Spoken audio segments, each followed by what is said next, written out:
On the soccer field, Kirsten Price feels untouchable. It's a place all of her worries fade away. It's almost unbelievable, all that she's overcome. It was August 2002. The family noticed a twitching in Kirsten's eye.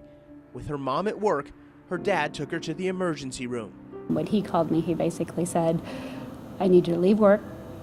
I need you to come to the hospital. Kirsten has a mass in her brain. The doctors found a 7-centimeter tumor directly on the center of the 3-year-old's brain. She was admitted to the hospital immediately.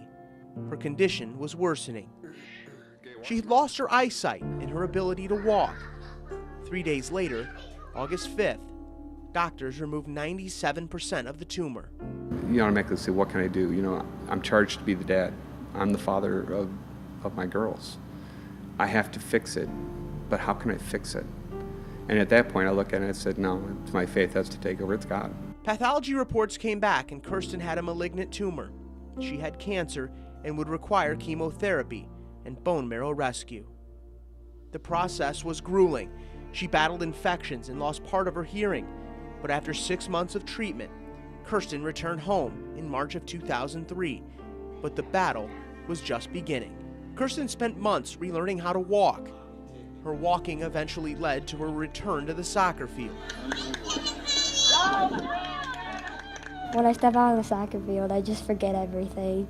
Like, I don't know, it takes all my worries away, I guess, and it's a lot of fun. March 2011, Kirsten developed a growth in her mouth. A scan revealed the worst, a second primary cancer. It rips your heart out.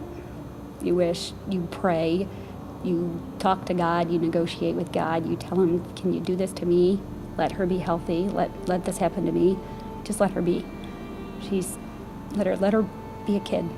Doctors diagnosed Kirsten with synovial sarcoma, a very rare type of cancer with a 53% 5-year survival rate. The fight was on once again. Kirsten would have to go to Sloan Kettering Cancer Center in New York City. There, a skull team was available for the surgery. Kirsten made it through another operation successfully. Doctors were able to remove the entire tumor. Plastic surgeons then had to use a skin graft from Kirsten's arm to fill a void in her mouth. The 9-hour surgery was a success. For the second time in her short life, Kirsten had battled cancer and is winning once again. After her return from New York, Kirsten continued to go through physical rehab, but the results were discouraging. She wanted to return to the soccer field. She wanted more. Last November, Kirsten's family made a decision that changed their life forever. They contacted Dan Jones from EAO Sports. To that point, Jones was a trainer of elite athletes only.